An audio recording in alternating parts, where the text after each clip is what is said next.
Une fin de semaine à oublier pour les Foreurs de Val-d'Or. Vendredi soir, la troupe de Maxime Desruisseaux a subi une défaite de 6-0 face à l'Armada de Blainville-Boisbriand. En première période, écoute, il y a 2 buts que c'est de notre faute. Là. Un mauvais changement, puis il y a un joueur qui aurait pu placer facilement la rondelle en fond de territoire de l'Armada.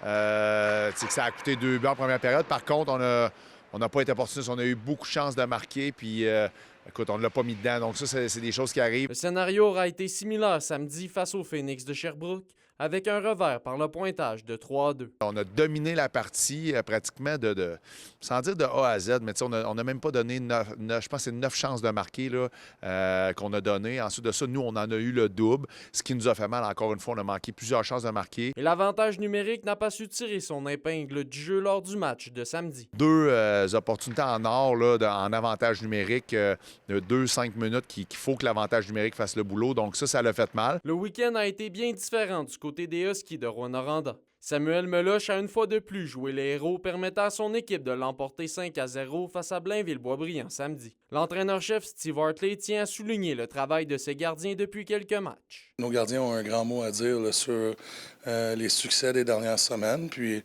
ils nous ont donné une chance de gagner le soir après soir, puis on ne peut pas demander mieux. Pour ce qui est de dimanche, Rouyn-Noranda a profité du retrait de chandail de l'attaquant Francis Perron pour signer un gain de 6-2. On a signé 6 victoires à nos 7 dernières sorties, puis je pense qu'on a réussi là, à renverser peut-être la vapeur de notre retour des fêtes où on avait des hauts et des bas. Par ailleurs, l'organisation a annoncé lundi après-midi le prolongement de son association avec Hartley pour 5 saisons supplémentaires, en plus de sa nomination à titre de directeur général adjoint. Foreurs et Huskies reprendront la route cette semaine pour un périple de 3 matchs chacun. Olivier Morin, RNC Nouvelles, Rouyn-Noranda.